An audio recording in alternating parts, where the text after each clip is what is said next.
বাঙালির প্রাণের জায়গা শান্তিনিকেতন। শান্তিনিকেতন বাঙালি বারবার আসে, সে বসন্ত উৎসব হোক কিংবা পৌষমেলা।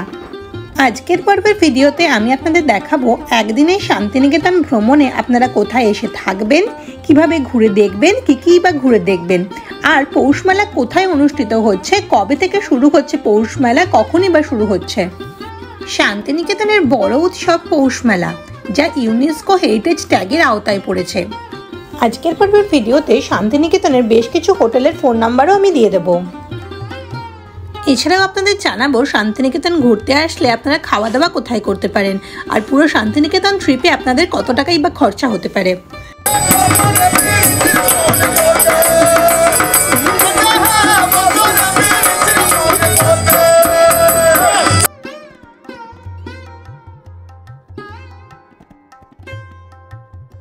বন্ধুরা, আমি Shiny and welcome to my channel Shiny's box.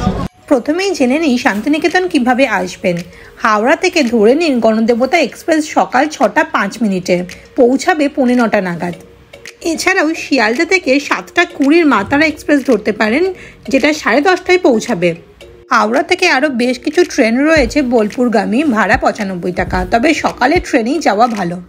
কম খরচে এইভাবে আপনারা বোলপুর যেতে পারেন। আমরা কলকাতা থেকে চলেছি গাড়ি নিয়ে, রাস্তা কিন্তু মোটের ওপরে বেশ ভালো।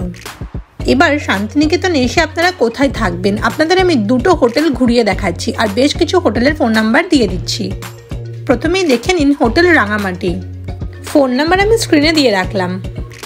এখানে নর্মাল সময় আসলে এসি রুমের ভাড়া 1500 আর নন এসি রুমের ভাড়া 1000 টাকা থেকে শুরু, তবে পৌষমেলা কিংবা দোল উৎসবের সময় ভাড়াটা অনেকটাই হেরফের হয়। এই হোটেলে খাবার দাবারের ব্যবস্থাও রয়েছে, আপনারা এখানেই চাইলে লাঞ্চ, ডিনার, ব্রেকফাস্ট করতে পারেন। চলুন এরপরে নিয়ে যাই হোটেল শকুন্তলা। এটা একদম সোনাঝুরি জঙ্গলের মধ্যেই। সোনাঝুরির হাট এখান থেকেই শুরু হয়। রিসর্ট থেকে বেরোলেই সামনে সোনাঝুরির জঙ্গল। মাটির হাঁড়িতে আলপনা দিয়ে কাঠের বিভিন্ন শৌখিন জিনিসপত্রে সাজিয়ে রিসর্টটি সাজানো। এখানে আপনারা চাইলে লাঞ্চ, ব্রেকফাস্ট, ডিনার সারতে পারেন। এর মধ্যেই রয়েছে রেস্টুরেন্ট। এর পাশে রয়েছে রামশ্যাম রিসর্ট, আপনারা চাইলে সেখানেও থাকতে পারেন। চলুন এরপর দেখে নিই আপনারা শান্তিনিকেতন আসলে কি ঘুরে দেখে নিতে পারেন। প্রথমেই চলে যান সুরুল রাজবাড়ি, রায়পুর রাজবাড়ি, সোনাঝুরি হাট। ঘুরে দেখে নিন খোয়াই নদী, বনেপুকুর গ্রাম। সুরুল রাজবাড়ির অপর নাম সরকারদের রাজবাড়ি। স্থানীয়ভাবে এটা বড় বাড়ির নামেও পরিচিত। বিশ্বভারতী তৈরির সময় সরকারদের ভূমিকা ছিল উল্লেখযোগ্য। এখানে খুব বড় করে দুর্গাপুজো করা হয়, এছাড়াও হয় ধর্মরাজ পুজো, কালী পুজো। পাশেই রয়েছে টেরাকোটার মন্দির, যা প্রায় 200 বছরের পুরনো। চলুন এরপর চলে যাই আমাদের পরবর্তী জায়গায়। চলুন এবার আপনাদের ঘুরে দেখাই সোনাঝুরির হাট। সোনাঝুরির হাটের কাছাকাছি যে রিসর্টগুলো রয়েছে তার ফোন নাম্বার আমি স্ক্রিনে দিয়ে রাখলাম। 1894 সালে মহর্ষি দেবেন্দ্রনাথ ঠাকুর দ্বারা প্রথম শুরু হয় পৌষমেলা। 2019 সালের পর আবার পৌষমেলা হবে পূর্বপল্লীর মাঠে। শান্তিনিকেতন ট্রাস্ট এবং বিশ্বভারতী কর্তৃপক্ষ থেকে এই মেলা করা হচ্ছে।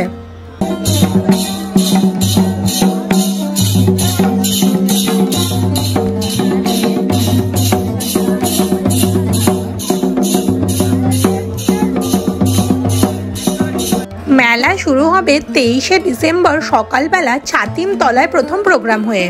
6 দিন ধরে প্রোগ্রাম হয়। প্রোগ্রাম চলবে 28শে ডিসেম্বর পর্যন্ত। আপনারা বোলপুর স্টেশন থেকে মেলার মাঠে আসার জন্য টোটো পেয়ে যাবেন। 10 মিনিট সময় লাগবে, 30 টাকা ভাড়া। মেলায় থাকবে শীতের পোশাক, জামা কাপড়, নানা রকমের খাবার দোকান, পিঠে পুলি, নলেন গুড়, হরেক রকমের জিনিস।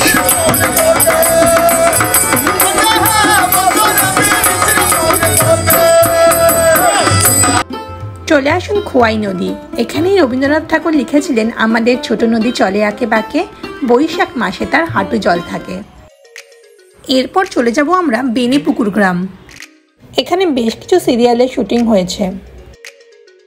চলুন এগুলো ঘুরে আপনাদের দেখাই আপনারা কোথায় লাঞ্চ সারতে পারেন। চলে আসুন বরিশালের রান্নাঘর। সামনেই এদের রান্নাবান্না হচ্ছে, সেই জায়গাটাও একবার ঘুরে দেখে নিলাম। পোস্তর বড়া, ইলিশ মাছের মাথা দিয়ে কচুর শাক, সমস্ত ট্র্যাডিশনাল খাবার রান্নাবান্না হচ্ছে। মাটন থেকে শুরু করে ছোট মাছের ঝাল প্রত্যেকটা খাবারই ছিল অসাধারণ। সবার শেষে খেয়ে নিলাম পাটিসাপটা আর সাথে গোকুল পিঠে, স্বাদ ছিল অসাধারণ। নাম তার শালবনি। এই শালের বাগানেই শুটিং হয়েছিল বেলা শেষে সিনেমার।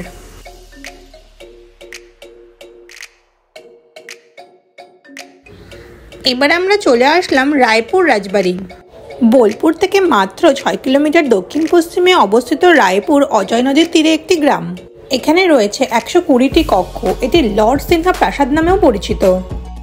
মহর্ষি দেবেন্দ্রনাথ ঠাকুর যখন একটি চাতিম গাছের নিচে বসে ধ্যান করেছিলেন, তখন তিনি অলৌকিক গাছটির চারপাশে জমি কেনার সিদ্ধান্ত নেন। গুজব রয়েছে তিনি রায়পুরের তৎকালীন জমিদার ভুবনমোহন সিনহার থেকে 1 টাকা দিয়ে জমিটি কিনেছিলেন। তখন তিনি শান্তিনিকেতন গেস্ট হাউস তৈরি করেন, যা বর্তমানে বিশ্বভারতী বিশ্ববিদ্যালয়। আমরা একটা টোটো করে নিয়ে বিশ্বভারতী ক্যাম্পাসের ভেতরে ঢুকলাম 1 নম্বর গেট দিয়ে। আমরা এই টোটো করে ভেতরটা পুরো ঘুরে দেখব। এই মেলাকে কেন্দ্র করে পুরো বীরভূম জুড়ে আজ খুশির আবহাওয়া। এই মাঠটাতে আমাদের শান্তিনিকেতন যে বসন্ত উৎসবটা হয়, এই মাঠটার মধ্যে দেখুন এখন গ্যালারিগুলো করা আছে লোহা দিয়ে, এখানে বসে বসে মানুষজন দেখে। এবং তখন আরও চেয়ার টেবিল দিয়ে সাইডে বাড়ি দেয়, বুঝলেন তো। আর যে মাঝখানে অনুষ্ঠান হয়, যে আদিবাসী নাচ বাউল গান যে অনুষ্ঠানগুলো হয়, এই মাঠটার মাঝখানে হয়। আর এমনি আমাদের বৈকাল 4টে পরে বিশ্বভারতীর ছেলেমেয়েরা এই মাঠটার মধ্যে খেলাধুলা করে, এই গ্রাউন্ড তৈরি করা আছে। এরপরে চলে আসলাম আমরা শান্তিদেব ঘোষের বাড়ি দেখতে।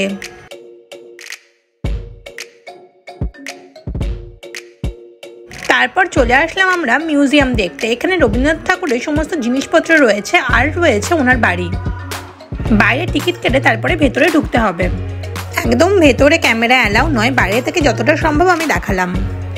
মিউজিয়াম ঘোরার জন্য বেশ খানিকটা সময় নিয়ে আসবেন। এই বাড়ির নাম উদয়ন। এখানে রবীন্দ্রনাথ ঠাকুর বেশ অনেক সময় কাটিয়েছিলেন।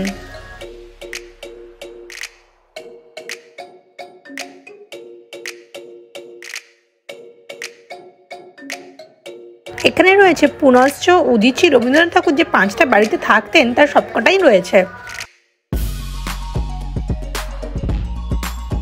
আছে পেছনে একটা বাচ্চা আছে, মাথার মধ্যে একটা ঘটি আছে, খাবারের ঘটি। আগেকার দিনে যে আদিবাসীদের যে মাঠে ঘাটে কিভাবে কাজ করতে যাচ্ছে, এটা বানিয়েছে আমাদের বিখ্যাত আর্টিস্ট ভাস্কর রাম কিঙ্কর বেচ। এটা উনি বাংলা সহজ পেটে বিখ্যাত আর্টিস্ট ছিলেন। তো দেখে মনে হচ্ছে মাটির তৈরি, মাটির নয় যে লাল পাথর পড়ে আছে না, ওই লাল পাথর, সিমেন্ট আর আগেকার দিনের চুন সুরকি, এই 4টে জিনিসগুলো তৈরি করা আছে। তিন পাহাড়, এই যে বট গাছ, এর নিচে দাঁড়িয়েই রবীন্দ্রনাথ ঠাকুর লিখেছিলেন কুমোরপাড়ার গরুর গাড়ি।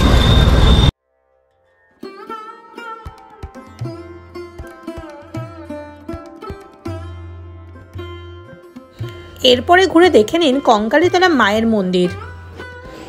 51টি শক্তিপীঠের মধ্যে অন্যতম শক্তিপীঠ কঙ্কালীতলা। কথিত আছে এখানে মায়ের কোমরের হাড় পড়েছিল। সামনেই রয়েছে কুণ্ড। এই কুণ্ডকে পবিত্র বলে মানা হয়।